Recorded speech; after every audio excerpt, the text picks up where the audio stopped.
Okay, here we have an HL question. It's got a bit of HL and SL content in here. We're looking at a graph of intensity against diffraction angle. Let's, without giving you the answer, have a shot, and then when you're ready to go, press play. Okay, hopefully you've seen it, and I gave a little bit away there, that's fine. So here we're looking at the two ideas of lambda over d and lambda over b. Now, HL students will be aware that lambda over b is a quantity to do with single slit diffraction, and lambda over d is to do with the double slit. So really what we're doing is seeing the effect of both of those diffraction patterns. We've got the envelope, if you like, due to single slit, and the interference pattern, the bright and dark fringes, due to the double slit. Now, if we're doing this process, hopefully you can see this is a ruling out question. You need to just get rid of some of the wrong answers. With a single slit, we're interested in lambda over b, and we're interested in the fact that the first minima, and this is we've got to be careful with which minimum we're talking about here.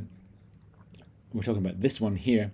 So our first sort of primary minima, if you like, is at this 0.1 point. Okay, so what the single slit diffraction tells us is that lambda over b, we're going to get our first minimum. In this case, our first minimum is at 0.1, and so therefore lambda over b is equal to 0.1, not 0.01.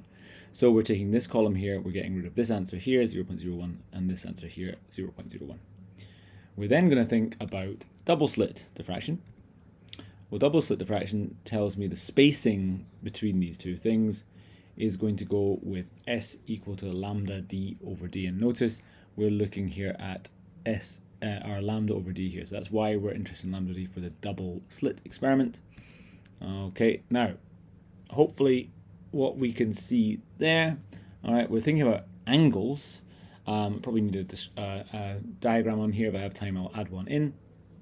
Okay, our angle comes in radians, and that is the ratio of the separation of the slits to the overall distance.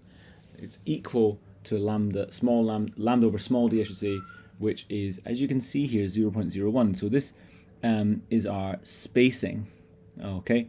And you can notice there that our angles are each of our maxima are separated by a diffraction angle of 0.01. We're going from 0.0 effectively to 0.01, 0.02, 0.03, 4. So each of these fringes is spaced by 0.01, hence why lambda over d is equal to 0.01.